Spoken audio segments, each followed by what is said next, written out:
John Ronald Reuel Tolkien, Oxford professor, master of the languages and literatures of the ancient North, poet, storyteller, creator of the Ents, the Orcs, the Hobbits, the High Elves, the Black Riders, of Rivendell, Lothlorien and the Misty Mountains, of Mirkwood and the Black Land of Mordor, of the Fellowship of the Ring and the Dark Lord, J.R.R. Tolkien, maker of Middle-earth. The legends of the Silmarillion, root and ground of the world he created, have been an inspiration to other artists.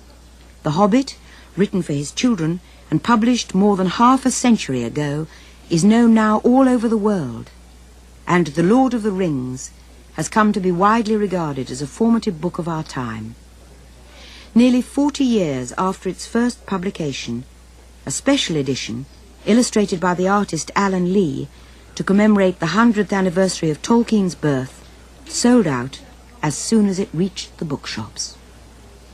I think that I would say that the appeal, the attraction lies in my father's extraordinary power of compelling literary belief in an unreal world, what he called a secondary world. That is, a world that exists only in the mind. It cannot be seen, cannot be found. It exists only in the mind. And many people have discovered, perhaps many people for the first time in their lives, have discovered that this is a very delightful thing. And this world that they enter proves to be an extraordinarily interesting place, with a long imagined past.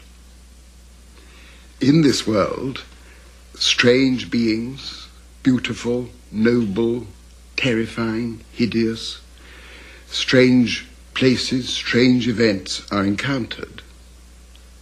But in this world of his devising, when you enter it, they are true. Their existence cannot be doubted so long as you're in that world, because they accord with the laws that govern it. I think the ultimate secret of Tolkien's continuing popular appeal is something that was a mystery even to him.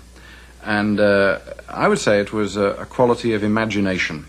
He was able to imagine and to make real things which nobody had ever thought about before. The kind of thing I mean is, for instance, Ents. Nobody ever talked about Ents before. They're not part of the background literature. They're not part of the tradition. He just made them up. But once he made them up, everybody understood them. Everybody could recognize them. Another, even more obvious example is hobbits. Hobbit even sounds like a proper English word, but it isn't. He made it up.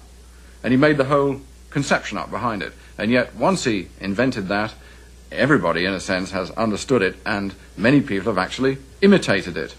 So he was able to create these creatures, and also, I think, these characters. I think you only have to say Gollum, Gollum now, and everybody knows what you mean and what kind of character you're imitating. This is a quality which very few writers have. They can invent a notion which becomes known to the wider world, even among people who haven't read the book. J.R.R. Tolkien was born in South Africa of English parents in 1892. When he was 4, his mother brought him and his younger brother Hilary to England to visit relatives. During the visit, the boy's father died in South Africa, and Mabel Tolkien decided to settle with her 2 sons in England.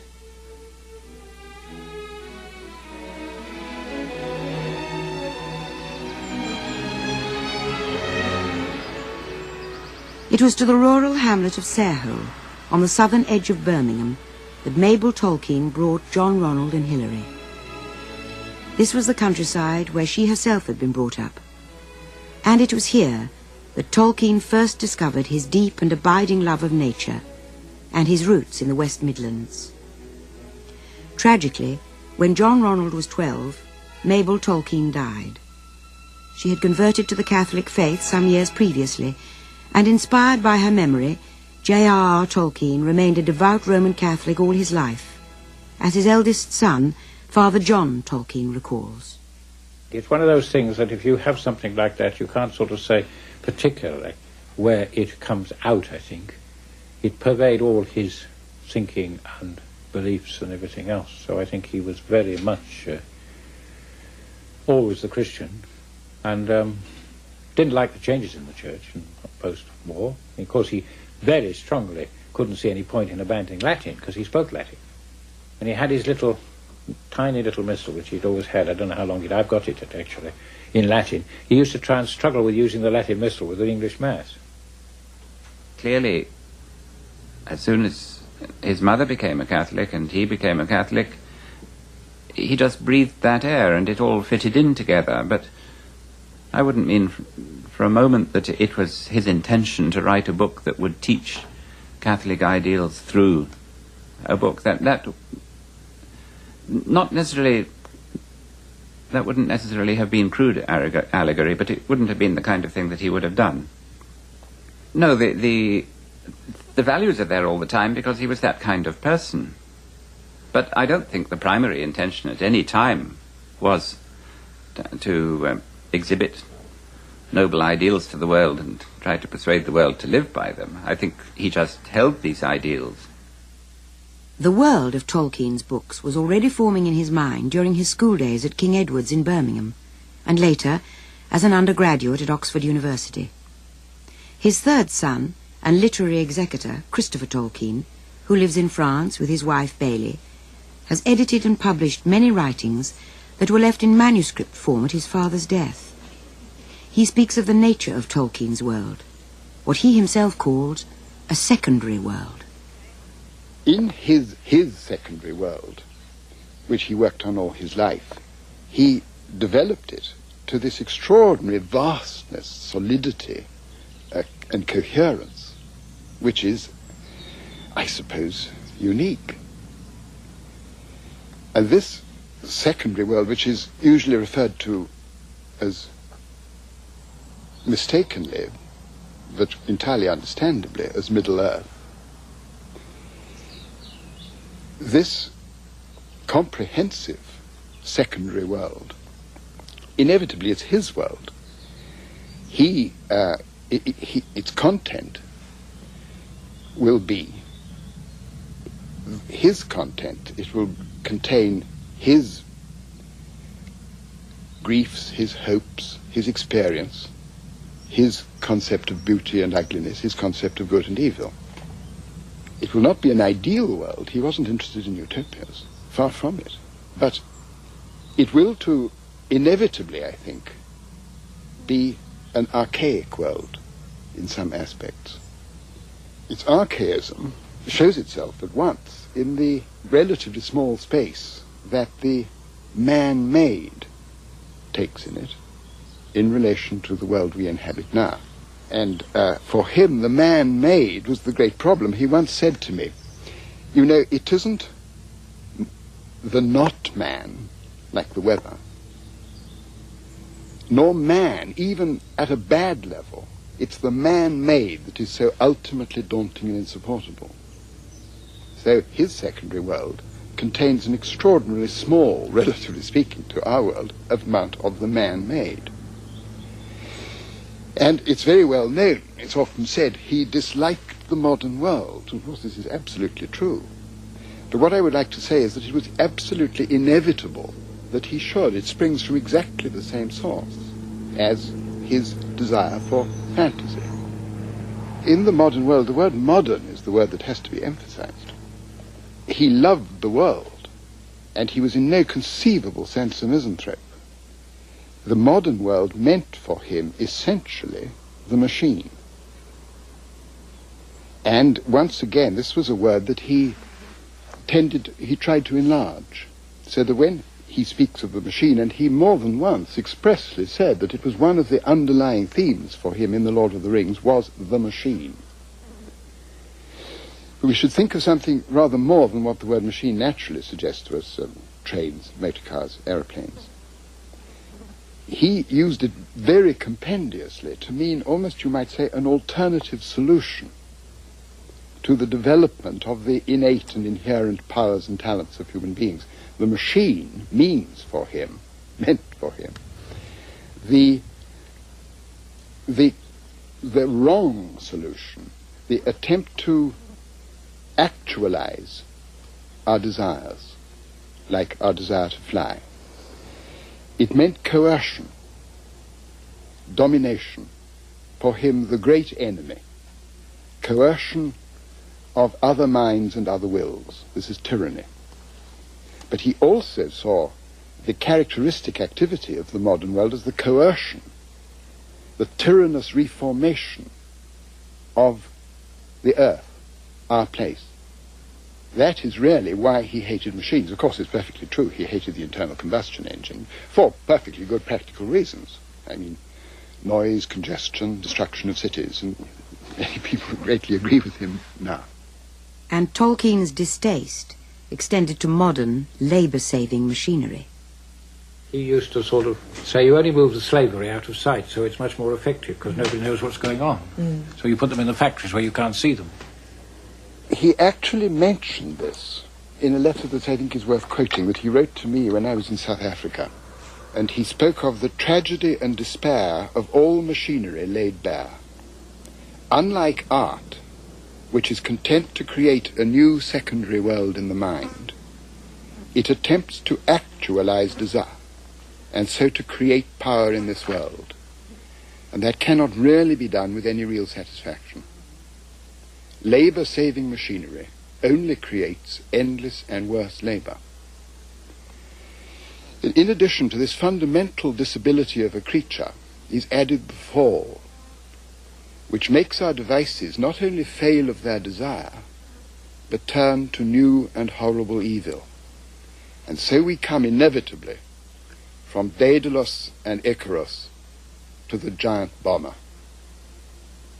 And, of course, in his secondary world, the machine is, as he would say, mythologized, in the mythological mode, because he is dealing entirely in the representation of his perception of the primary world in the secondary world form, the world, if you like, of Middle-earth. And I think it is undoubtedly true that in this very large sense of the word machine, the supreme machine, in the mythological terms, is the ring, is the one ring. This, of course, may seem extraordinary, because many people would feel like saying, oh, but surely the ring is the most magic thing of all. To which he would have said, magic is very close to the machine. Magic is coercion, is the coercion of the world, the attempt by apparatus to transform the world. And indeed, the elves, as he again said, in saying all this, I'm largely drawing on what he himself says, putting it in my way. The elves represent, obviously they represent in a sense an aspect, they must do, of the humane. They represent an aspect of mankind, but raised in certain directions to a higher power, with powers that men don't actually possess. And that the ultimate aim of the elves is art and not power, whereas men have taken the solution of power represented by the machine. The ring is the ultimate machine because it was made for coercion, made by Sauron to coerce. And that is why the only solution to the problem of the ring, as the wise at Rivendell saw, was its destruction. And if the ring were not destroyed, it wouldn't in the long run matter whether Sauron got it himself. As he said once, Gandalf, if he had the ring, would be far worse than Sauron, because he would be righteous and self-righteous and coerce the world to its own good. And that was one of my father's greatest fears, was the coercion for good ends. He wasn't an unreasonable man, he wasn't an eccentric, he wasn't absurd. And of course he recognized that one must live in the world to an extent as it is. So he had a telephone, he even had a tape recorder when they were quite newfangled. But as a vision of how the world could be, the machinery of telecommunications, just as much as the the airliner. No, they were not what he wanted in the world. I remember sitting with him, and I must have been quite a small boy, on the White Horse Hill in Berkshire, looking down over the Vale of the White Horse, through which the Great Western Railway line goes towards Bath and Bristol. And I think even then I appreciated his intense awareness of that hill, the archaic carving in the chalk of the White Horse, the bones of the hill. One could see Weathertop in that. But I also loved the soundless sight in the valley of the train with the line of smoke from it. But he didn't. He didn't. He saw it as the intrusion of coercion into the Vale, carrying people at high speed to destinations that they would have been very much better off going by other means. But what aspects of the primary world did Tolkien value enough to bring into his secondary one? I think that the answer to that lies in the intensity of his love for the primary, fundamental simplicities of, not necessarily of the natural world, but of the materials of the natural world, as used by men using tools and not machines. So, in food, bread, cheese, and wine, the materials of craftsmanship, stone, wood, and so on. But also there was his extraordinarily intense feeling and amazing ability to visualize landscapes. Although, in fact, he traveled, as people travel now, very, very little, it seems that a little went a very long way. And he had a great range of taste. Many people would naturally, I think, and rightly associate him with, well, of course, with trees, which has perhaps been, in a certain sense, exaggerated, because they had some sort of thing about trees. But trees are part of a much larger thing. Or one associates him with the Shire, because he so often said that he was hobbit-like. But I remember a letter, one of the many letters he wrote to me in South Africa, where I had been complaining volubly, as usual, about the awfulness. I didn't like it. In memory, I love it. I would love to go back.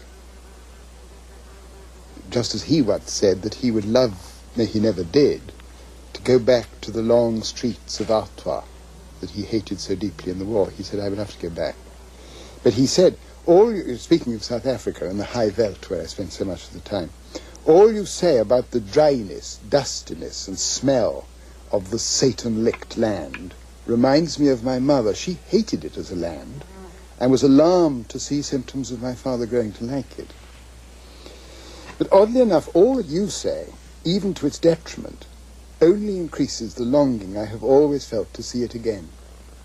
Much though I love and admire little lanes and hedges and rustling trees and the soft rolling contours of a rich champagne, the thing that stirs me most and comes nearest to heart satisfaction is space. I would be willing to barter barrenness for it. Indeed, I think I like barrenness itself whenever I've seen it.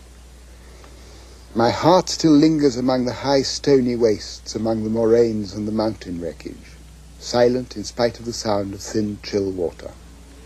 Intellectually and aesthetically, of course, man cannot live on stone and sand, but I, at any rate, cannot live on bread alone. And if there was not bare rock and pathless sand and the unharvested sea, I should grow to hate all green things as a fungoid growth. It is more passionate and exaggerated style. But I quote that because this is true. He could even, Bailey and I used to think that his marvellous description of the land called Ithilien, through which Frodo and Sam and Gollum passed on their way into Mordor, this beautiful land of quick waterfalls and herbs that smelt when you walked on them, extraordinarily like parts of Provence, which he'd never seen. His sense of land and landscape was more than merely visual. Together with the language spoken by the people of the land, it was for him an essential element in what he described as his primary passion. A passion of mine ab initio was for myth and for fairy story, and above all for heroic legend on the brink of fairy tale and history, of which there is far too little in the world accessible to me for my appetite. I'm not learned in the matters of myth and fairy story, however, for in such things I have always been seeking material, things of a certain tone and air, and not simple knowledge. Also, and here I hope I shall not sound absurd, I was from early days grieved by the poverty of my own beloved country. It had no stories of its own, bound up with its tongue and soil, not of the quality that I sought, and found as an ingredient in legends of other lands. There was Greek, Celtic, Romance, Germanic, Scandinavian, and Finnish, which greatly affected me, but nothing English, save impoverished chapbook stuff.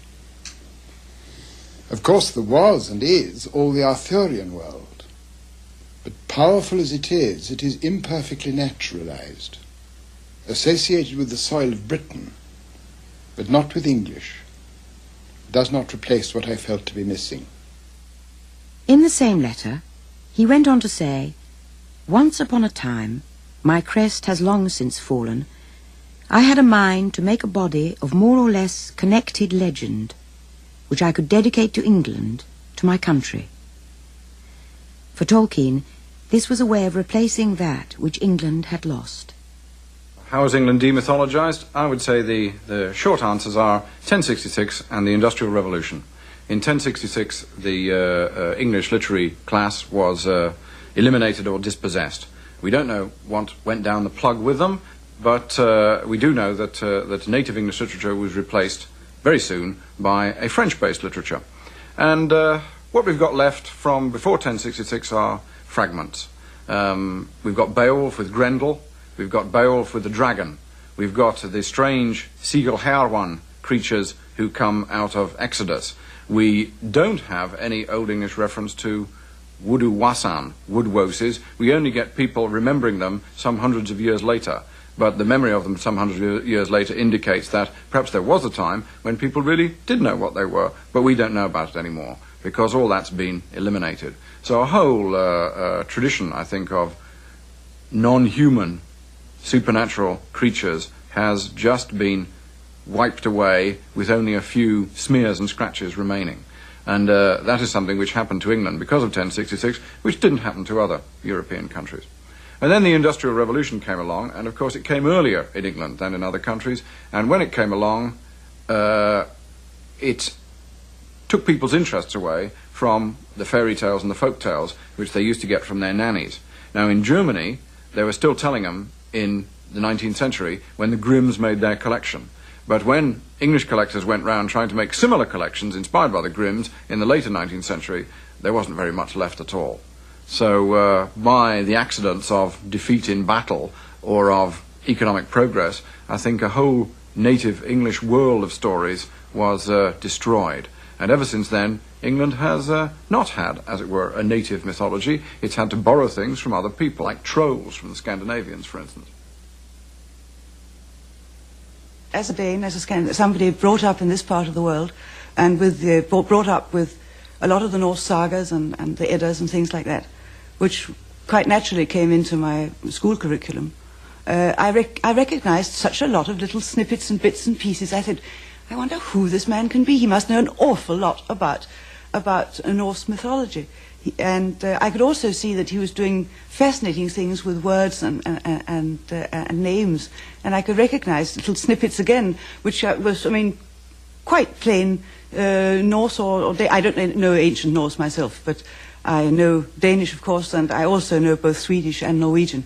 So I have a fairly broad knowledge of Nordic languages. And I could see that this was a most unusual business. And I remember I even thought that there were bits that in his created languages, which sounded very much like Finnish. And it was only much, much later that I realized that they did indeed. Love of language was a fundamental element in Tolkien's creativity. At the same time, his love of the natural world inspired him throughout his life. He loved trees and flowers with a deep, urgent love, but I don't think he could really be called a botanist. He didn't have that kind.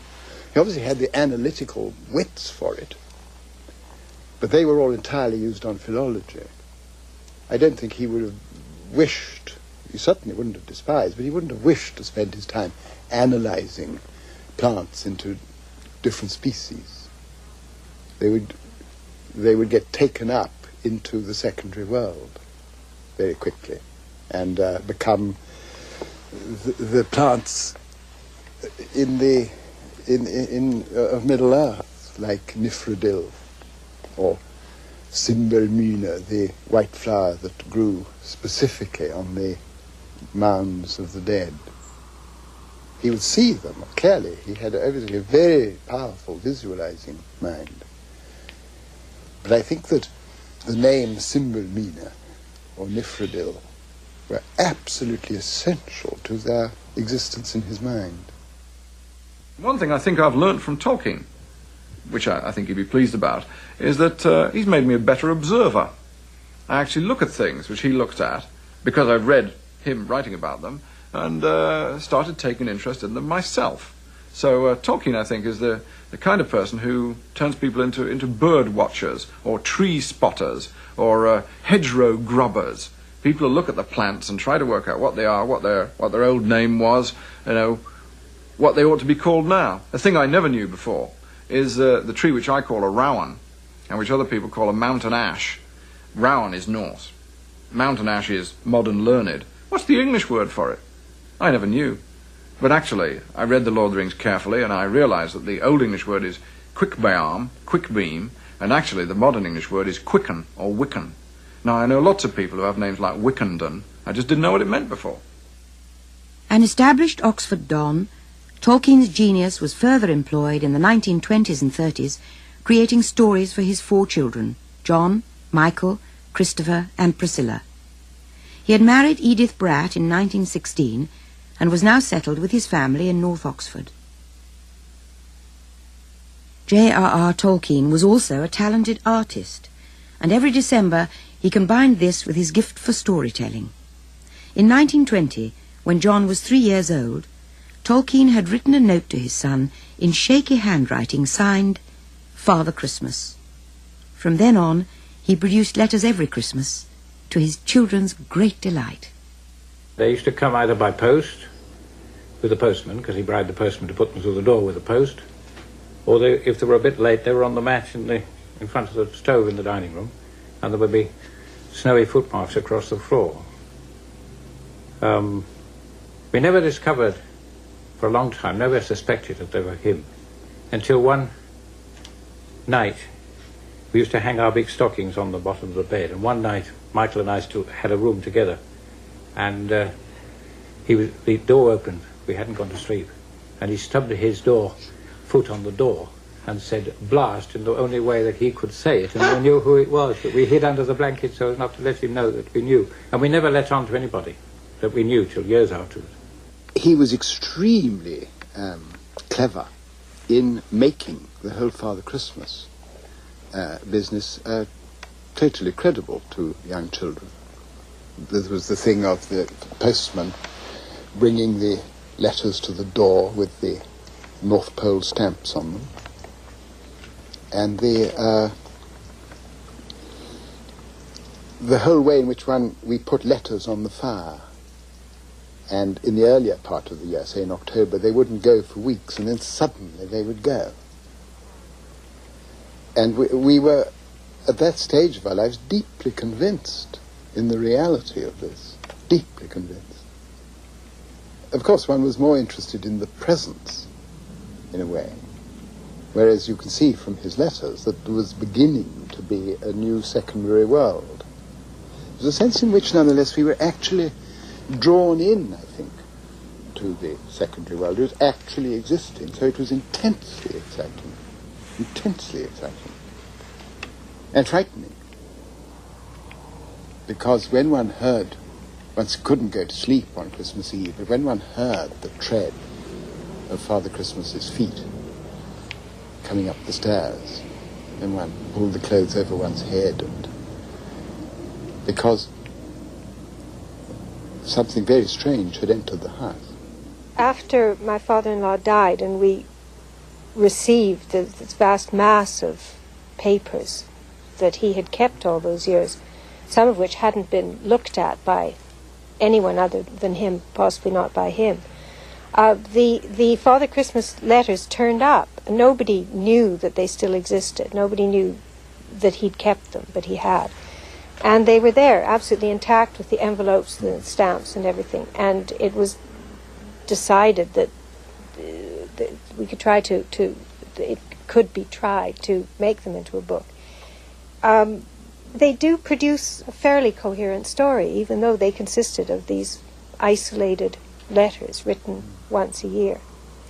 And they, of course, do relate to his primary imagination. As Christopher said, the creation of a new secondary world began, but it was one which was very closely related to the main one.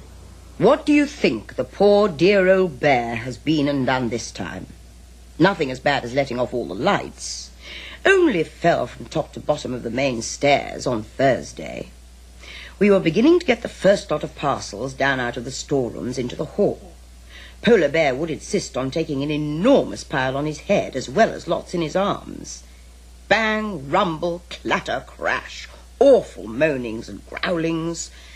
I ran out onto the landing and saw he'd fallen from top to bottom onto his nose, leaving a trail of balls, bundles, parcels and things all the way down, and he'd fallen on top of some and smashed them. I hope you got none of these by accident. I've drawn you a picture of it all. Polar Bear was rather grumpy at my drawing it. He says my Christmas pictures always make fun of him, and that one year he will send one drawn by himself of me being idiotic. But of course I never am, and he can't draw well enough. When he'd picked himself up, he ran out of doors and wouldn't help clear up, because I sat on the stairs and laughed as soon as I found out there was not much damage done. The character of the polar bear, of course, who emerges as more and more of a personality as time went on, and escapades involving him. But I think that the thing that stays with me is the goblin wars in the caves, because I think that's the point at which it touches most closely the real imaginative creation. It has everything. It has Father Christmas, who is a sort of Gandalf figure. It has the goblins. It has a runic alphabet. It has caves, battles, elves, though they're quite different, but everything is there. The Father Christmas letters were produced in book form after Tolkien's death, edited by Bailey Tolkien. But the first of his creative works to be published took shape as a long story read to John, Michael and Christopher on winter evenings. Now a classic children's book, The Hobbit, began in an unusual way. The actual beginning, though it's not really the beginning, but the actual flashpoint was, I remember very clearly. I can still see the corner in my house in 20 Northmore Road where it happened. I got a enormous pile of exam papers there, and marking school examinations in the summertime is an enormous, very laborious, and unfortunately also boring. And I remember picking up a paper, and actually if I nearly gave an extra mark for it, extra 5 marks, actually. There was one page on this particular paper was left blank. Glorious. Nothing to read, so I scribbled on it, I can't think why. In a hole in the ground lived a hobbit. I think the hobbits function as replacements for us, or as creatures with whom we can identify. And I think this is something that happens quite a lot in historical fiction. To give an example outside Tolkien, C.S. Forester's Horatio Hornblower stories have been very successful over a long period. And there you have a character set in the brutal world of the Royal Navy in the 19th century, with the lash and the rum ration continually being described. You can't help thinking, how would someone like me manage in a world like that? And the answer is perhaps not too well. Well, Hornblower is a 20th century person in a 19th century setting, and he actually expresses the attitudes that we would feel, and he shows somebody who is like a 20th century person coping very well in these extremely difficult circumstances. Well, the hobbits are rather like that. I wouldn't say they're exactly 20th century people, but they're obviously English people. And they're English people who are coping in a world which, in a sense, is far too big for them. And yet they grow into it. You get Bilbo Baggins at the start of The Hobbit being quite sneered at by the dwarves, who think he's absolutely no good for anything and nothing but useless baggage. But as the story goes on, Bilbo, though he doesn't become a hero like the dwarves, nevertheless shows that he can survive in that world, that he can manage, and that he has qualities which are at least comparable with the heroic qualities of the characters by whom he's surrounded. The Hobbit, published in 1937, was a success, and the publisher, Stanley Unwin, wrote to Tolkien, "A large public will be clamouring next year to hear more from you about hobbits." They were to hear a great deal more about hobbits. Hobbits are just rustic English people, made small in size because it reflects the general small reach of their imagination, but it's not the small reach of their courage or latent power. I think the hobbits are not only specifically English, but Tolkien would have said straight away that they're specifically West Midlanders, that they remind him of the society of his youth, and they come actually from Warwickshire, Worcestershire, possibly Oxfordshire, Herefordshire, but he really means a very close area. And in many ways they represent, as it were, traditional English feelings. One of the things, for instance, which Sam Gamgee says at one point, which is quite anachronistic in The Lord of the Rings, he says to Gollum, who is complaining about the food as usual, he says, "Look, if we ever get home, Gollum, I'll cook you some nice fish and chips." Well, potatoes actually shouldn't exist in Middle-earth because they are, a late introduction to this world. Nevertheless, fish and chips is the traditional English diet, and that naturally then is what the hobbits offer. That's their main idea of a delicacy. They're also, I think, in a sense, a voice from the past, not the remote past, the rather recent past. But the hobbits have the attitudes, perhaps, of my grandfather's time. They are firmly attached to comfort, to 6 square meals a day if they can get them. They haven't heard about dieting or slimming or anything like that. You would never get a hobbit jogging, I think, under any circumstances. Nevertheless, they have virtues of their own. And they are, as Tolkien says, surprisingly able to endure rough handling. There is a kind of toughness in the fibre which they have. Yet Tolkien himself was equivocal about both them and the book. On the 14th of December 1937, 2 months after The Hobbit had been published, and I think about 2 days before he began The Lord of the Rings, he said to a friend of his, he wrote to a friend of his, "I don't much approve of The Hobbit myself, preferring my own mythology, which is just touched on, with its consistent nomenclature. Elrond, Gondolin have escaped out of it, and organized history. I prefer that to this rabble of Eddaic-named dwarves out of the Voluspar, newfangled hobbits and golems invented in an idle hour, and Anglo-Saxon runes." Tolkien's own mythology had begun many years earlier, in his first and perhaps most important creative work, which would not be published until after his death. The Silmarillion was the primary, central work of my father's secondary world. One of the chief things that people know about it, I think, is that it was unfinished. But I think this is, in a way, misleading. The real point is that there were several Silmarillions. When he was a very young man, during the First World War, and in the years immediately following, he wrote a work called The Book of Lost Tales, which the little notebooks that he used still exist, little penny notebooks And some parts of it, he recorded, were written in the trenches under shell fire.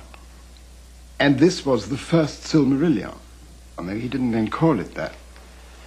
It's quite unlike his later manner of writing, when he adopted a much more remote, exalted even, manner for his mythology. It's more immediate. It's even funny. It's written in an extraordinarily flowery, consciously archaic manner, which I think is very attractive. But there already, often in very early undeveloped forms, are the great stories, the great legends, which were an inspiration to him throughout his life. Above all, the Lay of Beren and Luthien, and the tragedy of Turin Turambar.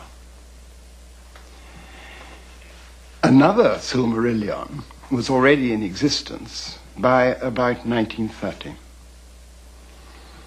And that is very different. It's as I say, it's in a more remote style, and it's more chronicle-like. But the important thing is that that was finished. The Book of Lost Tales, you could say, was finished. The 1930 Silmarillion was finished. It's complete. A completely enclosed myth, not presupposing any later ages. And at that stage, The Hobbit had no connection with it. In fact, he said in a letter that he wrote in 1964, he said, by the time The Hobbit appeared in 1937, the Silmarillion was in coherent form. The Hobbit was not intended to have anything to do with it. I had the habit, while my children were still young, of inventing and telling orally, sometimes of writing down, children's stories, in inverted commas, for their private amusement. The Hobbit was intended to be one of them. It had no necessary connection with the mythology, by which he means the Silmarillion, but naturally became attracted towards this dominant construction in my mind, causing the tale to become larger and more heroic as it proceeded. Even so, it could really stand quite apart.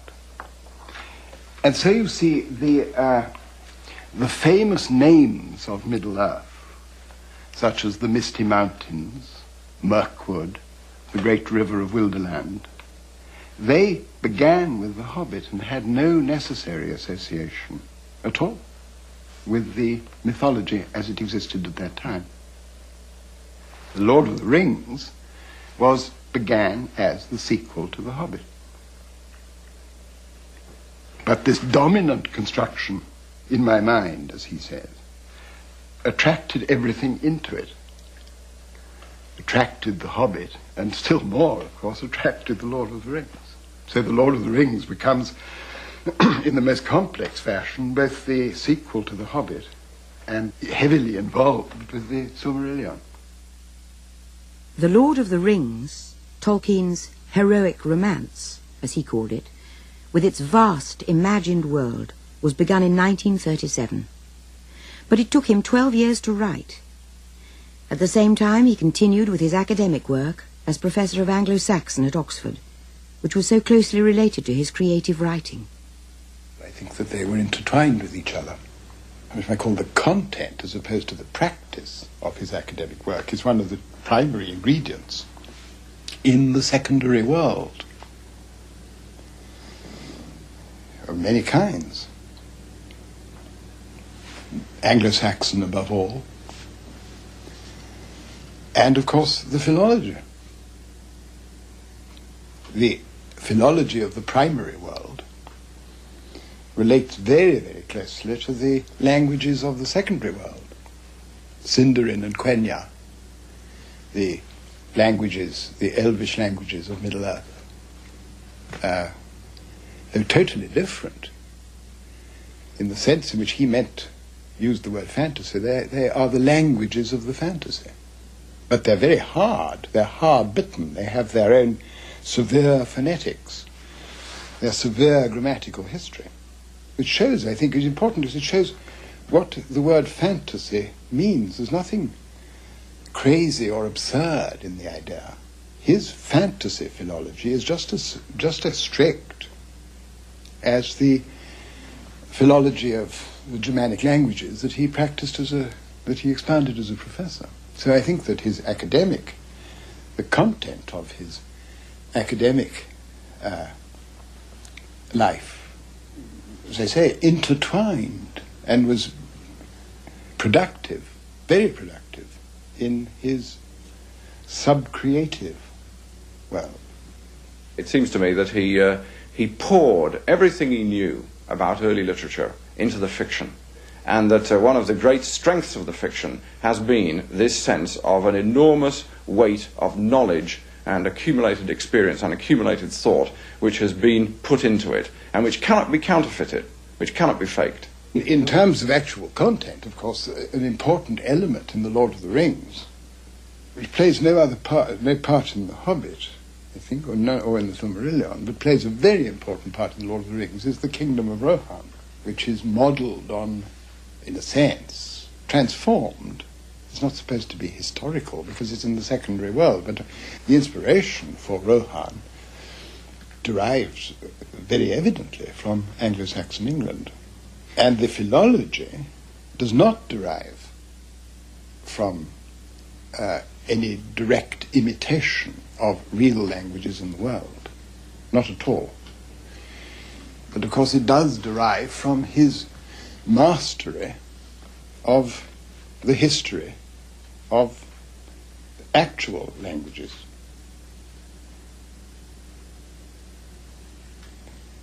That is to say, his knowledge of the history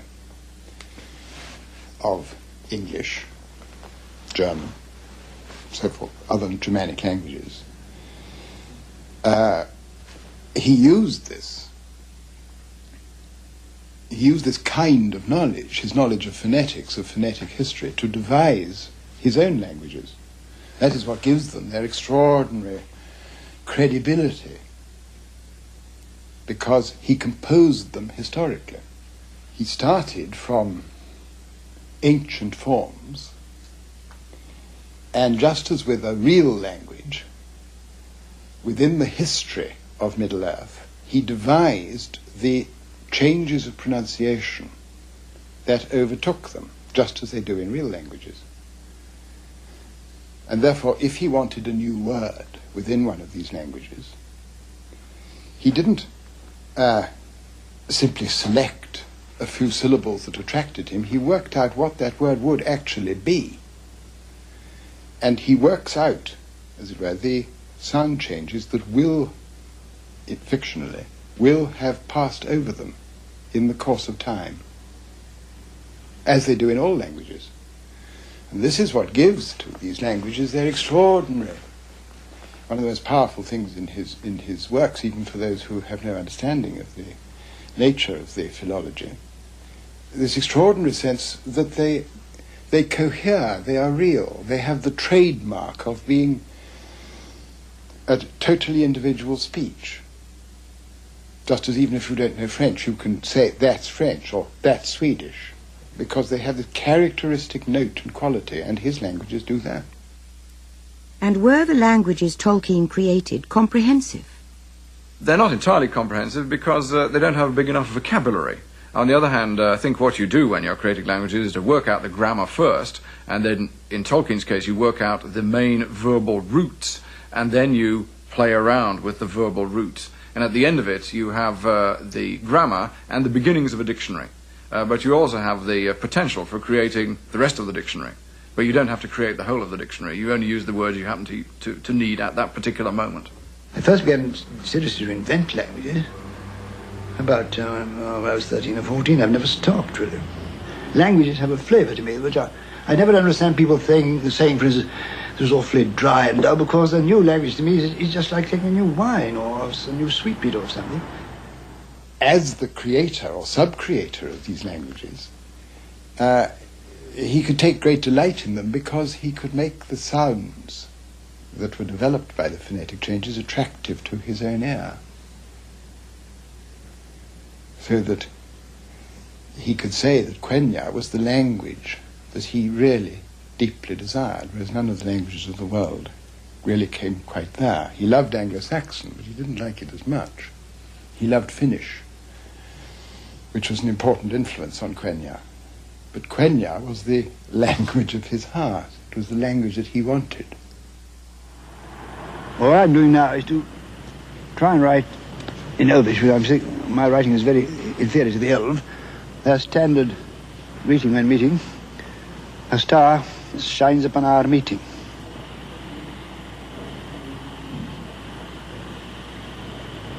Oh, Lord. I made a mistake, didn't I?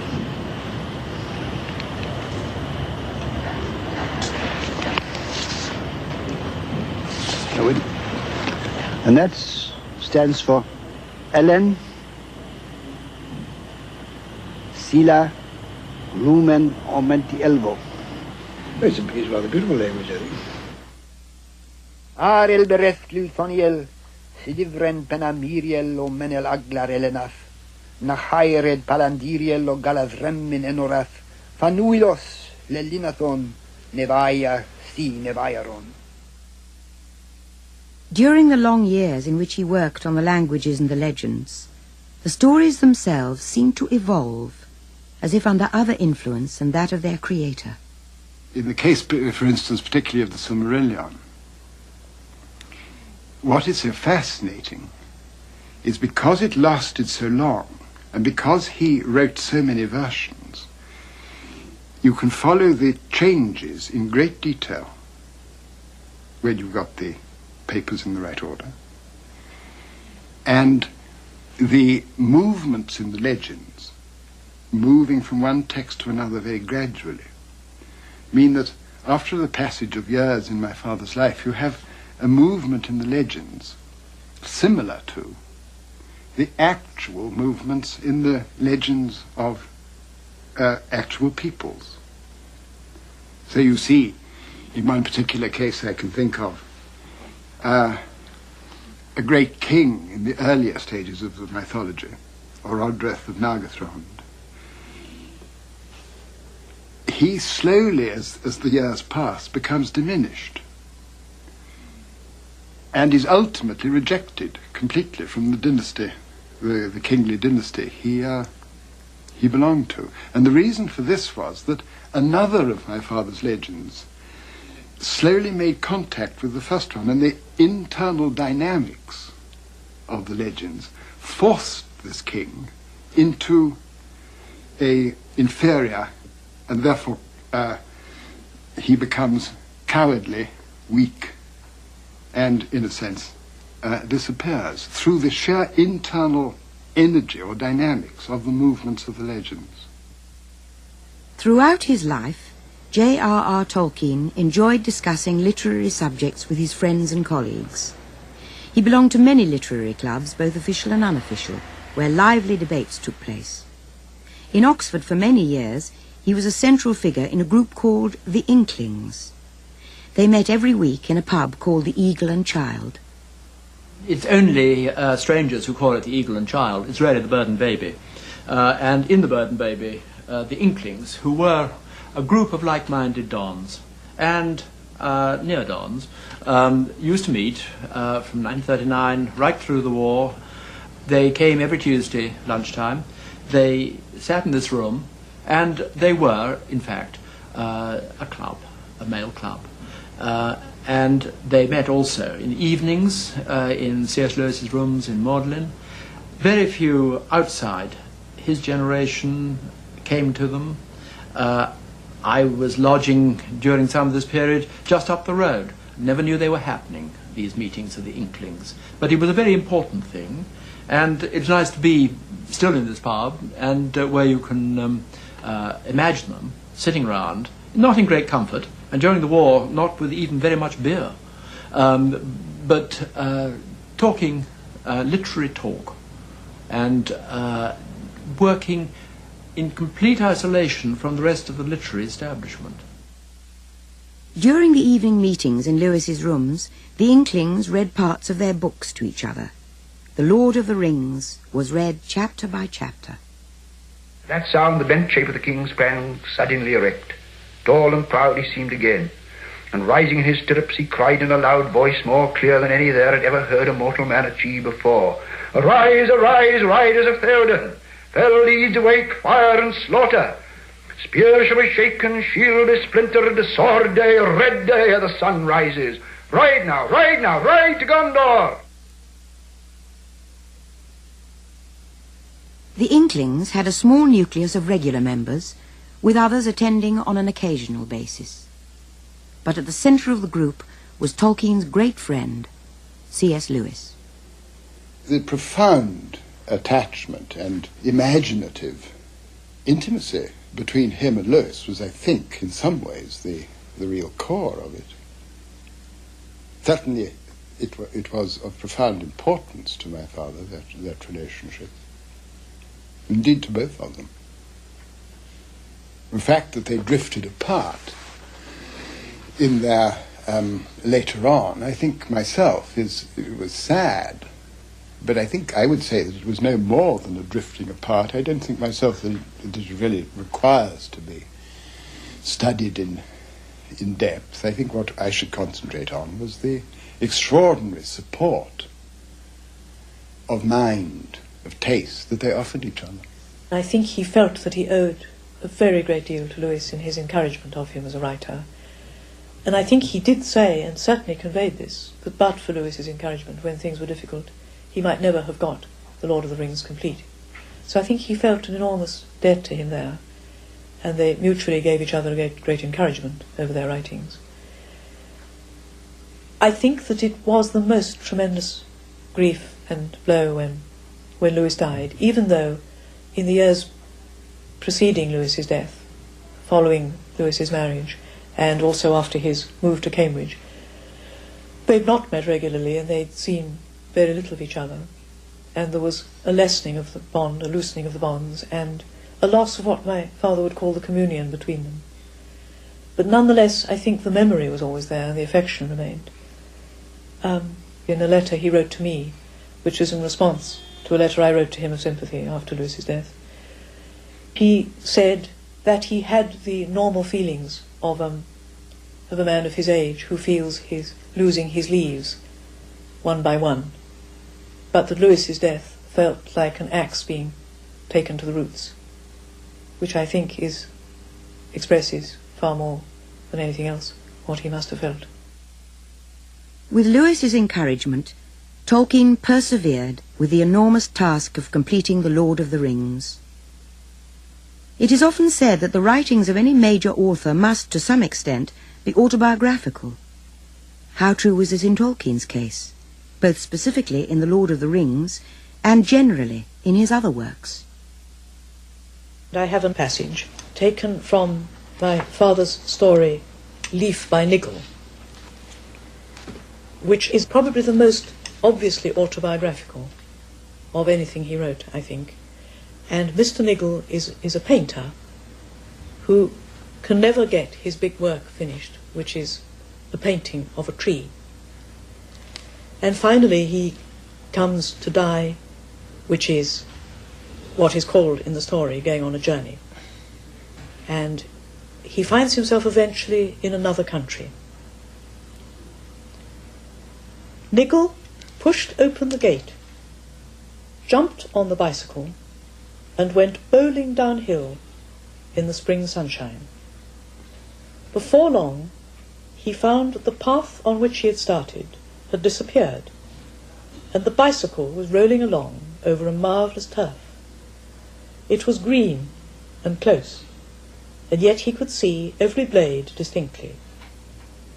He seemed to remember having seen or dreamed of that sweep of grass somewhere or other. The curves of the land were familiar somehow. Yes, the ground was becoming level as it should, and now, of course, it was beginning to rise again. A great green shadow came between him and the sun. Niggle looked up and fell off his bicycle. Before him stood the tree, his tree, finished. If you could say that of a tree that was alive, its leaves opening, its branches growing and bending in the wind, that Niggle had so often felt or guessed, and had so often failed to catch. He gazed at the tree, and slowly he lifted his arms and opened them wide. "It's a gift," he said. He was referring to his art, and also to the result. But he was using the word quite literally. And that passage, I think, illustrates very profoundly my father's belief in the source of his own inspiration. One of the things where I feel rather sympathetic to Tolkien is that he was a very private person. He didn't expect, as it were, to have biographical criticism perpetrated on him, and I don't think he'd have liked it if it had happened. Having said that, nobody can avoid putting their personal life into their fiction. I mean, what else have you got to put into it other than, in his case, the learning? So I'm sure that in many respects, like, for instance, his war service, his experience with the war, and also the terrible experience of having been in the war to end all wars and then seeing his sons go off to fight the next war to end all wars. All that, I think, is very much part of his fiction. And one way of looking at The Lord of the Rings, I think, is to see it as a post-war book, except, of course, it was written during the Second World War. But all that, I think, affects it powerfully. He was a very jovial man and loved good company, good wine, good conversation. But it frequently came through that he had an underlying melancholy. I think he believed very deeply in the mythical, historical framework that the world is running down from a golden age and has gone fairly far.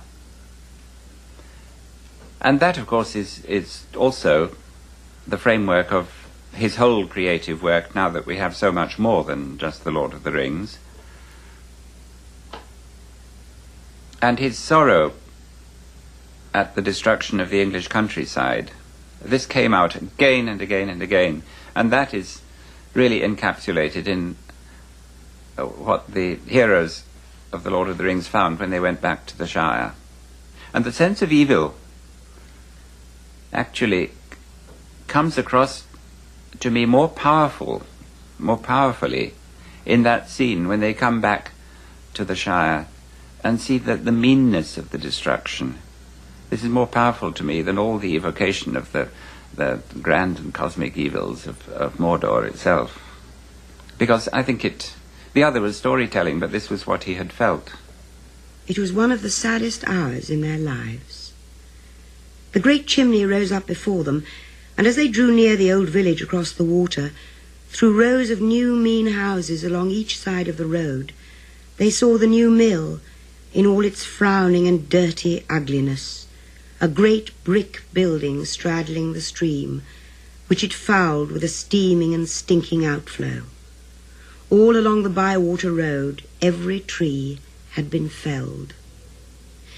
As they crossed the bridge and looked up the hill, they gasped. Even Sam's vision in the mirror had not prepared him for what they saw. The old grange on the west side had been knocked down and its place taken by rows of tarred sheds. All the chestnuts were gone. The banks and hedgerows were broken. Great wagons were standing in disorder in a field beaten bare of grass. Bagshot Row was a yawning sand and gravel quarry. Bag End up beyond could not be seen for a clutter of large huts. "They've cut it down," cried Sam. "They've cut down the party tree." He pointed to where the tree had stood, under which Bilbo had made his farewell speech. It was lying lopped and dead in the field. As if this was the last straw, Sam burst into tears. Tolkien, I think, had a melancholic streak.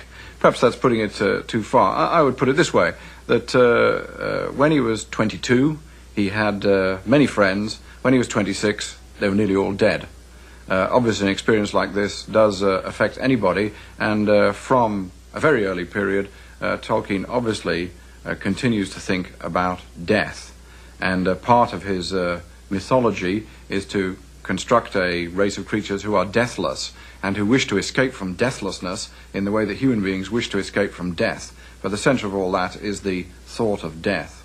The strange thing, perhaps, is that everybody thinks like this sooner or later or at some time, but Tolkien was thinking about that very early on, and it was a thought which never left him. But I think the reason there is actually quite clearly biographical. It's caused by the experience of the First World War and by seeing his whole generation of age mates at school just wiped out, apart from himself. If you really come down to any large story, it interests people, can hold them attention for a considerable time, or make stories, practically always, a human story is practically always about one thing, aren't they? Death. The inevitability of death. The passage in The Lord of the Rings which most clearly recalls the First World War is when Frodo and Sam, with Gollum, are actually crossing what they call the Dead Marshes. Now, the Dead Marshes look very like a First World War battlefield. They're flat, they're covered in craters, there's ash heaps and slag heaps, and the really striking thing is that there are the unburied dead all over the place. You look down in the pools and you see the dead bodies looking back at you. Actually, in the Dead Marshes, this is a phantasm or an illusion because the dead bodies aren't really there. They've been buried, many ages ago. But actually, the fact that it is an illusion makes you think that this is a reflection of a reality which Tolkien had himself seen. There is no such thing as a natural death. Nothing that happens to man is ever natural, since his presence calls the whole world into question. All men must die, but for every man his death is an accident, and even if he knows it and consents to it, an unjustifiable violation. Well, you may agree with words or not, but those are the keyspring of the Lord of the Rings. If death was the great underlying theme of The Lord of the Rings, what were the sources of Tolkien's special creativity? I always, in the writing, always start with a name. Give me a name and it produces a story, not the other way about, normally. I think a lot of his creativity came out of a kind of careful brooding about the history of places. The Lord of the Rings, in some ways, is a work governed by a map, and that map is a map of fantasy. But behind the map of fantasy, there is a real map of England. But you have to know that real map very well. You have to know it down on the level of names of streets, not just names of towns. For instance, if I could give one example, just outside here, 100 yards outside here, we have Woodhouse Lane, which goes over Woodhouse Moor to Woodhouse Ridge. What does Woodhouse mean? Well, if you look it up in the book, it says house in the wood, which is pretty boring. But Tolkien knew that actually nobody around here says Woodhouse. They all say Woodhouse. And actually some of them say Woodhouse. Now, a woodhouse is a different thing from a woodhouse, and Tolkien thought it might have meant, once upon a time, not house in the wood, but Wudu-wasa, which means wild man of the woods, woodwose, satyr. And that, in a sense, is the start for his picture in The Lord of the Rings of Garn Buri Garn, the headman of the woses in the woods. Well, Tolkien obviously thought to himself, what is a woodwose? Did they really live here? It's a very good place for woodwoses, because it is, as it were, a heavily forested and steep site where wild men could lurk for a long period. Well, he obviously thought about that. You wouldn't think about that if you didn't walk along the road. And then again, I think he set his story, Farmer Giles of Ham, in Brill, which is, 10 miles outside Oxford. And the reason I think he was interested in that was that he knew that Brill had a Celtic element in it. It means Bree Hill. And when he looked at the map, he discovered there was a little cluster of these Celtic stroke Anglo-Saxon compounds, and of course he wanted to know why, and he ended up telling himself a story about it. So very often I think that the story or the fiction comes out of a name and a wonder and a question which you ask yourself. And often, I must say, I found that the answers which he worked out to be extremely surprising. I don't think anybody else would have worked them out. To give one example of that, I think the first word that we ever get in The Lord of the Rings, which is from the language of the Riders of Rohan, which is a kind of Old English, is Emnet. And when I first read this, I thought, Emnet, never come across it. Don't know that word. Wonder what it means. So I looked it up in the Oxford Book of Place Names. And of course, there is a place called Emneth. Actually, it's Emneth, and it's in Norfolk. And then I worked out what it meant in Old English, and it means Emonmeth, the even meadow.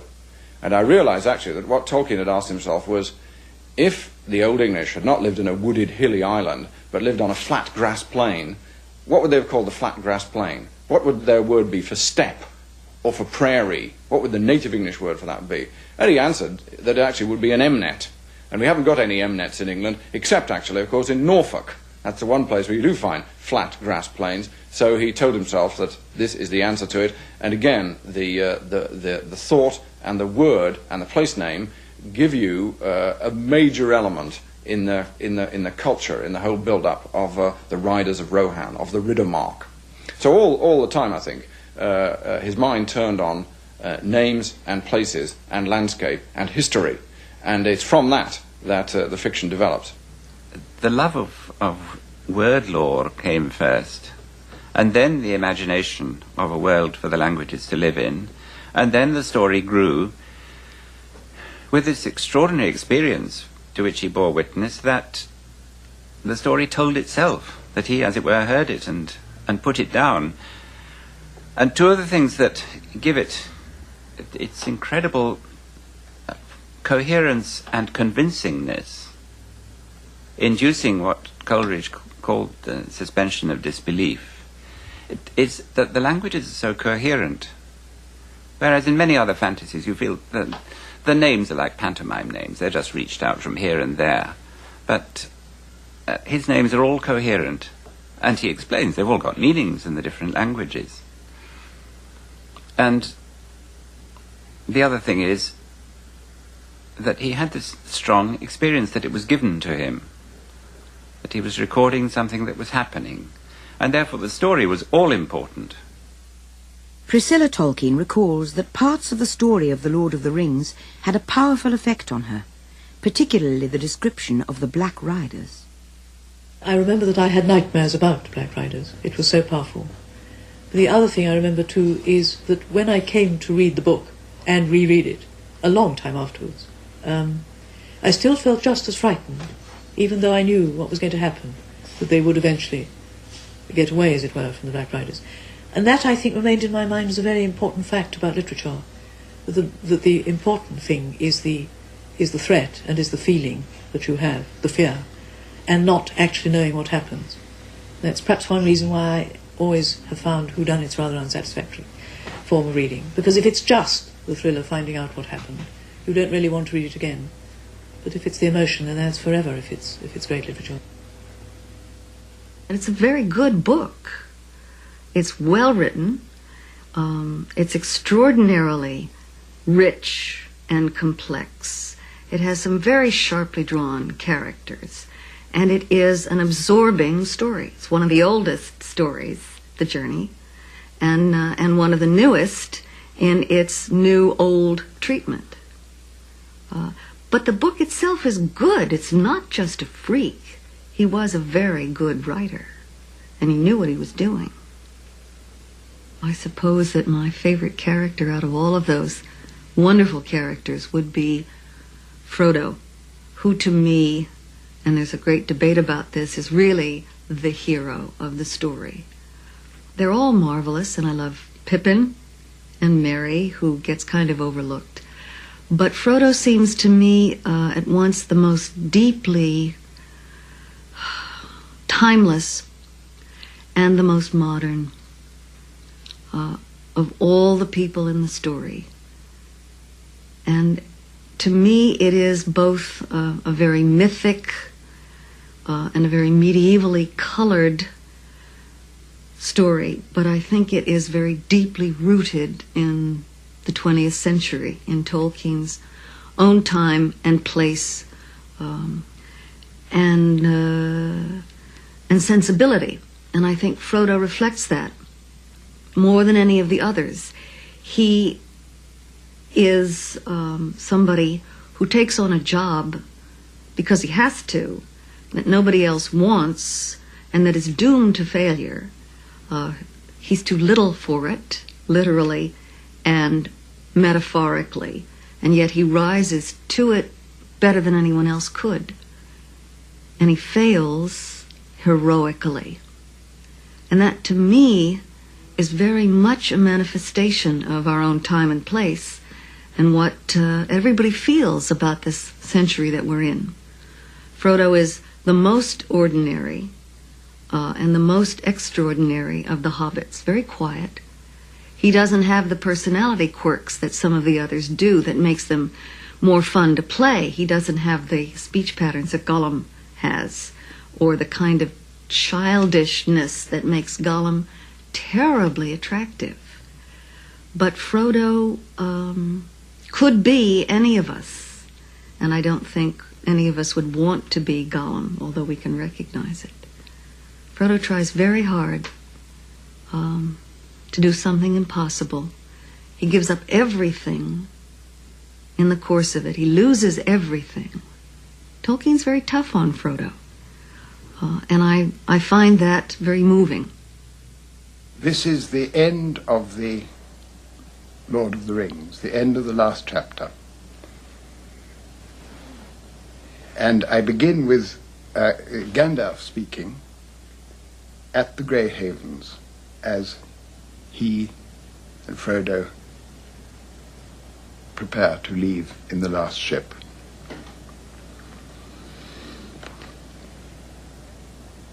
Well, here at last, dear friends, on the shores of the sea, comes the end of our fellowship in Middle-earth.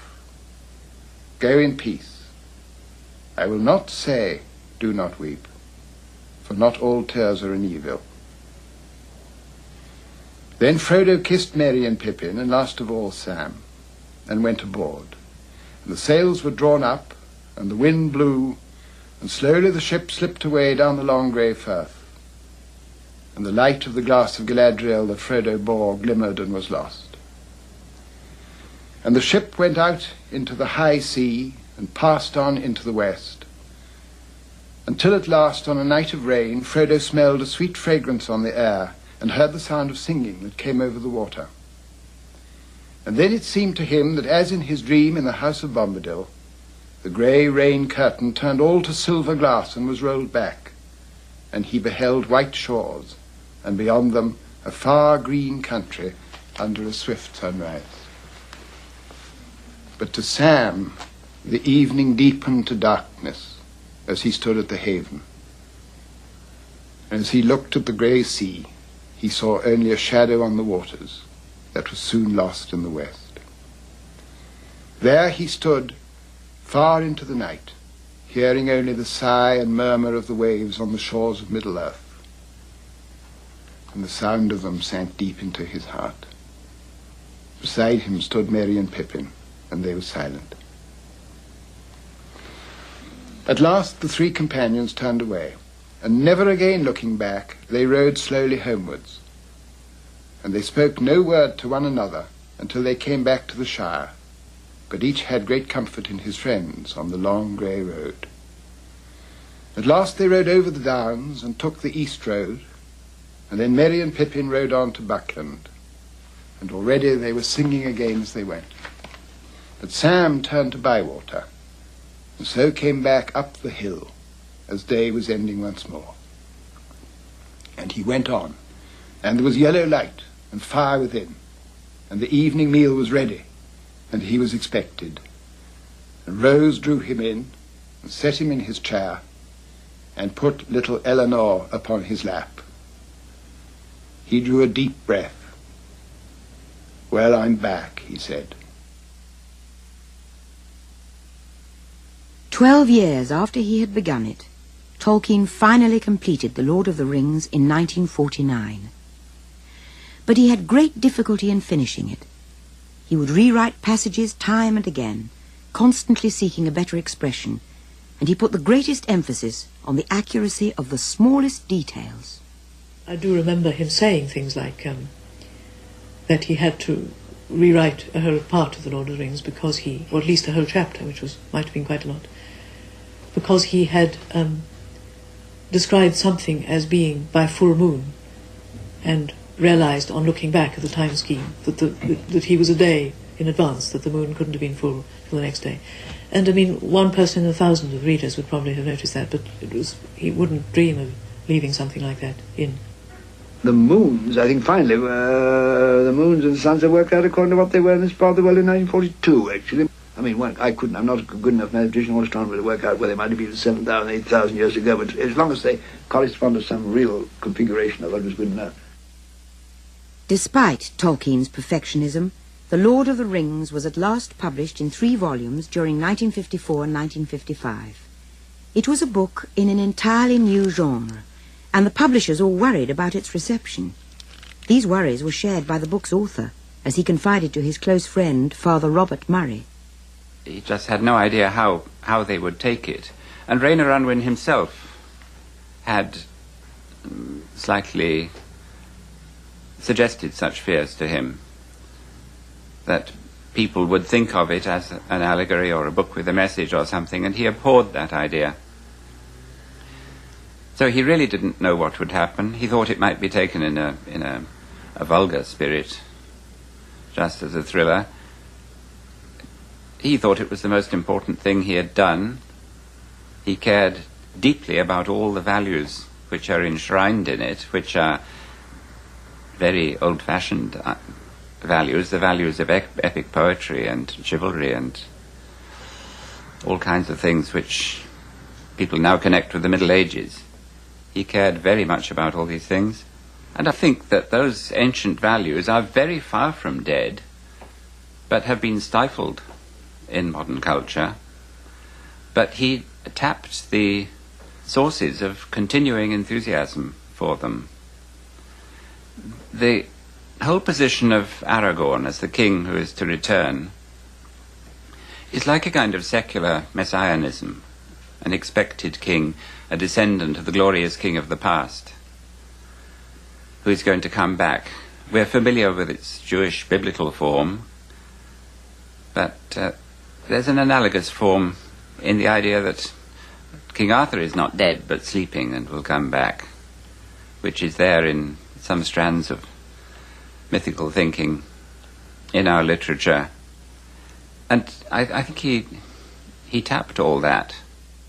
And in a letter to Father Murray, Tolkien said, I am afraid it is only too likely to be true what you say about the critics and the public. I am dreading the publication, for it will be impossible not to mind what is said. I have exposed my heart to be shot at. I think the publishers are very anxious too, and they are very keen that as many people as possible should read advance copies and form a sort of opinion before the hack critics get busy. When it first came out, most of the first reviews of it couldn't have got it more wrong. I think my favourite comment is by the reviewer in the Times Literary Supplement, 25th November 1955, who nailed his colours to the mast. He said, this is not a work that many adults will read right through more than once. Well, that must have seemed a safe bet at the time, because it's 1,200 pages long, and you wouldn't expect many people to read it right through more than once. But actually, of course, they have. It is a book which has been read through by an enormous number of adults, many more times than once. Another classic, I think, really, again, a book when people might possibly have learnt better.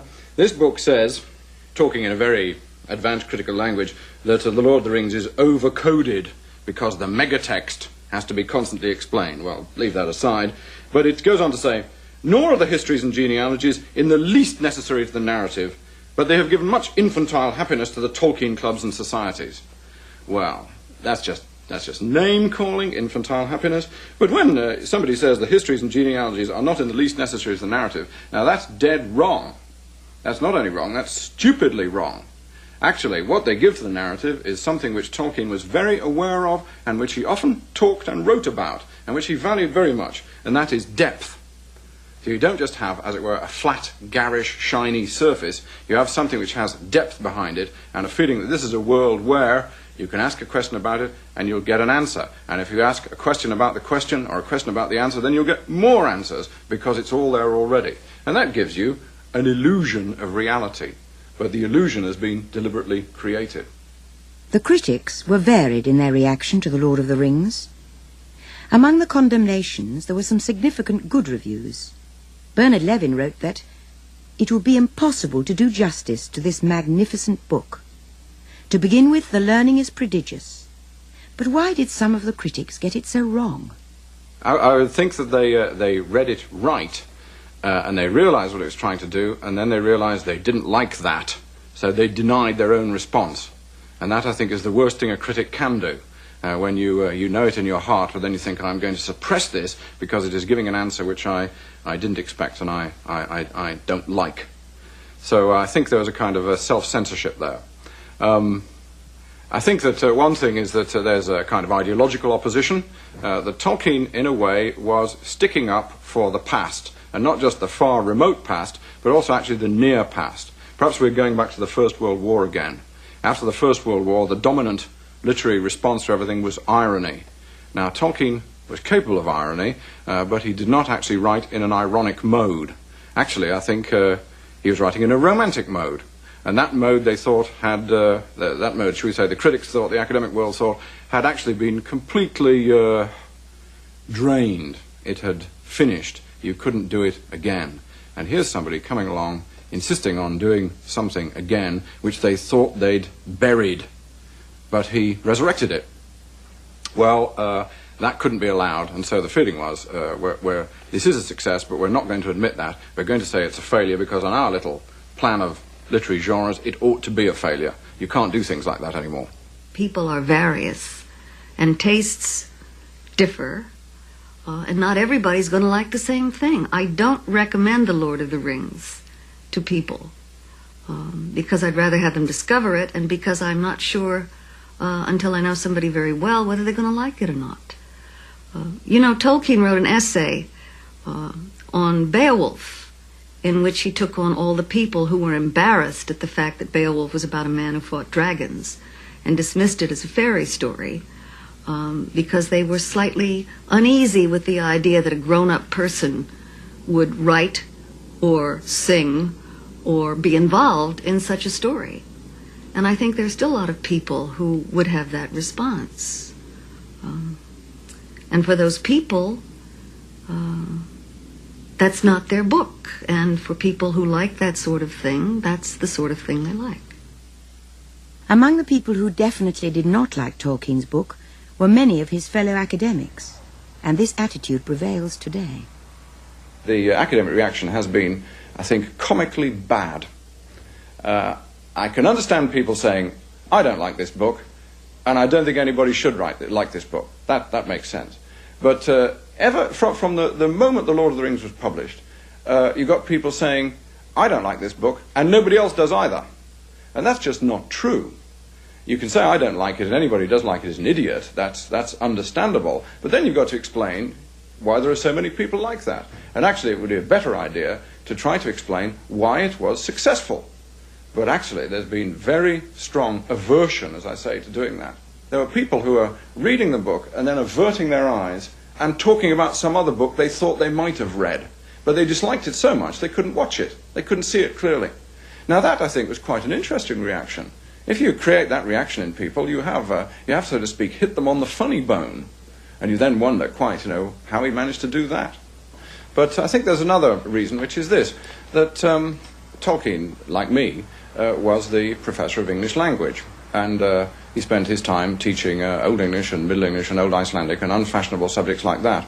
Well, as long as that stayed in a kind of ghetto, people were quite prepared to accept it. It was a minority subject taught to small numbers of students, which could perhaps safely be patronized.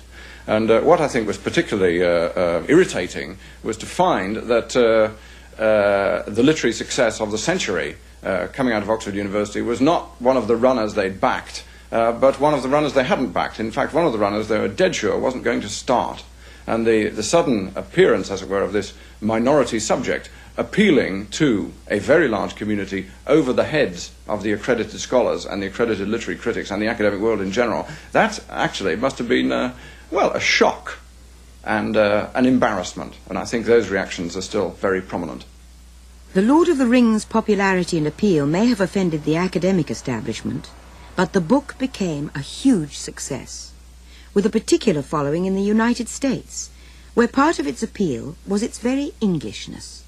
I think he's profoundly English and very deeply rooted in a particular time in his country's and in Western European history, a sort of between the wars period which I think his work very much reflects, although it is not an allegory of it. But any great work is going to exceed its national boundaries without betraying its own cultural heritage. And I think The Lord of the Rings does become international partly by virtue of the fact that it is so very English. I was aware that the book had gotten a sort of second wind because I would see people reading it in grocery store lines and bus queues and things like that. I wasn't so aware of what has since become described as the Tolkien phenomenon or the Tolkien cult. And I'm not sure that it was that. It coincided with the time of great upheaval in our political and social and psychological life. And the book did speak very strongly to a lot of young people at that time, but it's kept on speaking since. Letters from readers poured in from all over the world. One of these came from the then Princess Margrethe of Denmark. She had read and been greatly moved by The Lord of the Rings. Ever since I grew up, I have loved fairy stories, legends and sagas, and to find that anyone of today obviously shares the same love and moreover takes it seriously enough to write a complete new cycle of legends as natural as the traditional ones has been a wonderful experience. But I do not think I have ever believed in fairies or elves so much before I got to know The Lord of the Rings. I don't think your tale would have been possible if the elves hadn't had a hand in it. There seems to be something more to it than can be explained by scholarly imagination and inspired writing. With her letter, the princess enclosed some semi-abstract illustrations which Tolkien liked. In particular, her drawing of the devastated Shire showed a scene which he described as dismally and meanly hideous, dreadfully like what happened to the village in which I lived as a child almost as soon as I had left it. Well, of course, I mean, one can't help remembering the hymn line of the Dark Satanic Mills. Of course. I've been to school in England for a year, so I know. Otherwise, I suppose I just... his description of these houses with ugly, narrow windows corresponded so very much to, among other things, the sort of ugly buildings that the Germans put up during the war in certain places where they fortified the coasts on the west coast, looking onto the North Sea, and you can spot those buildings even today immediately because the proportions of the windows are so ugly, strangely narrow and high-shouldered, unpleasant. And it was so strange that he should describe exactly the same kind of ugliness that to me is the essence of ugliness, of bad architecture, so to speak. So I suppose that's what I tried to put in. Queen Margrethe has continued to be inspired by Tolkien's writing. This is a watercolour that I did sometime, I think, in the late 70s, probably. Anyway, after I'd read the Silmarillion. It's really after the story of Turin Turambar. It's when his old father is released and comes back and finds, I think it's his wife, yes, his wife, sitting at the stone which was put up where Turin and his sister were buried. J.R.R. Tolkien's books have sold millions of copies and have been translated into over 25 languages. The Lord of the Rings, in particular, has clearly touched people from all walks of life and different cultures. But Tolkien was concerned that the work was often misinterpreted as allegorical or condemned as escapist. Many people apply to the ring, particularly the nuclear bomb, don't they? I think that was in my mind, the whole thing is only an allegory of it. But it isn't. People can, of course, find allegories if they wish to, but as you can see, it was wholly outside his conception of what he was doing in what he called fantasy. The world he created exists for itself and for what it tells you and for what delight it gives you. It may, of course, contain, as indeed it does, elements of his own comprehension, his view of the world at large, but not anything out of the primary world. Just as it contains no specific reference to the Christian religion, it actually contains no specific reference to communism or fascism. Absolutely not. His view of such things, if available at all, will be in solution in the secondary, mythical or mythological world that he has created, but not actually itself. Therefore it is in no sense an allegory. The double meaning is not present. Escape is a different question. He was there, perhaps more deeply hostile, because escape is used, has often been used as a means of attack on the very conception of fantasy, of the secondary world. And he in a sense, he said, of course it is an escape, if you like, because it's a movement out of the primary world, which isn't such a pleasant place, into a secondary world that may not be very much more pleasant, but it's anyway very different. And there are terrors as well as beauties in the secondary world. But it is not. He said that his critics had chosen the wrong word. He said they were perhaps maliciously confounding the escape of the prisoner with the flight of the deserter. And why should what he offered, if it is escape, not be the escape of the prisoner, which in other contexts is regarded as a very noble thing to try to do, to get away? But they are twisting it and suggesting that he shouldn't get away. He should stay very firmly in the primary world.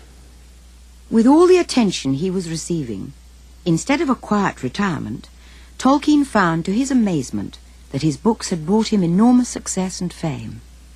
He was overwhelmed, in a sense, by fame because it distracted him. And he was too easily distracted, perhaps. He did have a few luxuries which fame gave him when the money began to flow. He took taxis, for instance. But outwardly, he was the same man, living in the same modest way, absolutely unspoiled. And this was very, very attractive to those who came, as I did, to see him. He was not the grand man famous to give you more than a quarter of an hour. He was the same Professor Tolkien, interested in whatever happened to be at the moment on the top of the agenda, making these jokes, striking matches, lighting his pipe, and roaring with laughter. He was a good friend. He was very much what one imagines an Oxford Don to look like. When I knew him, he was grey-haired, swift of speech, but a little bit incomprehensible at times. He spoke, he tripped almost over his own words. He would laugh immoderately at his own jokes, often when you hadn't heard them properly. He was the soul of courtesy. He was a Victorian by nature of birth, really, and he had many Victorian qualities which I think we miss today. That innate courtesy in dealing with people, and especially with people out of generation as I was. He never made me, he tried never to make me feel embarrassed by his company. I was often embarrassed by his company because he was a ferocious intellect. He didn't throw this at me in any sense, but one was aware of it all the time. And he was a man who was loyal, almost in an unbelievable sense, once he got to trust you. In 1968, the Tolkiens moved from Oxford to Bournemouth, a place much loved by Edith, and where they lived for 3 years before she died. Tolkien returned to Oxford when Merton College offered him rooms in a neighbouring street, close both to the college and its gardens, whose beauty and serenity he had always enjoyed. But on his mind was the Silmarillion, the book all Tolkien readers were waiting for, but which he was finding impossible to finish. I think one must say it was the last version of the Silmarillion that he couldn't finish. He couldn't finish a Silmarillion that would stand in relation to the Lord of the Rings. It was inevitable that the Lord of the Rings must alter the Silmarillion, because having once been, as I've said, an enclosed myth with a beginning and an end, it now has the vast extension. And in the Lord of the Rings, there are major figures who come out of the elder days, out of the primeval world of the Silmarillion, chief among them Galadriel. So a great deal of writing back would have to be done. But my father being who he was, this writing back would never be a simple thing, because when Galadriel enters out of the Lord of the Rings into the world of the elves in Valinor, new stories begin. Right up to the end of his life, Galadriel's position in the elder days was still being developed. So this was a major problem, but I think there were deeper problems than this. I think that in his later years he had become detached in a way from the old legends, Turin, Beren, and so on. And they were immensely important to him, but they were things that, they were like the legends of the real world, which he could observe and study. And he became more and more interested, I think, more and more interested in the, what you might call the metaphysical aspects of his secondary invention. Above all, with the nature of the elves. Because it is absolutely fundamental to the whole conception is that men are mortal and elves are immortal. And as he declared, I'm sure rightly declared, the fundamental underpinning concern of all his work was death, the intolerable fact. And the nature of the elves, going right back to the Book of Lost Tales, was above all that they were immortal. They were not naturally destined to die. They could be killed because they had bodies, but they were not in their nature destined to die, whereas men are of their nature destined to spend only a short while in the world, whereas the life of the elves was coterminous with the life of Arda. Arda being the elvish word for the world, our world, of which Middle-earth was a part. And so in his later years, he became involved in profound attempts to determine the nature of an immortal being who is nonetheless incarnate and possesses a body. This would, in turn, was beginning to develop new stories within the Silmarillion. And I think the whole thing simply became too large, too complex, to have so precise, to attempt to impose so precise a metaphysical explanation on it. It was perhaps a task for a younger man. The flame began to die down, and he hadn't the energy left that would be needed for such a huge transformation. Some people who knew him well thought that he didn't really, have said that he didn't really want to finish the Silmarillion, suggesting even that at some level he felt that to finish the Silmarillion would be finishing his life. I personally don't think that at all. I don't think there's any real evidence for it. I think he deeply wanted to finish it, but couldn't. Too large a task too tired. In the last photograph taken of him, he is standing by one of his favourite trees, the great black pine, in Oxford's Botanic Gardens.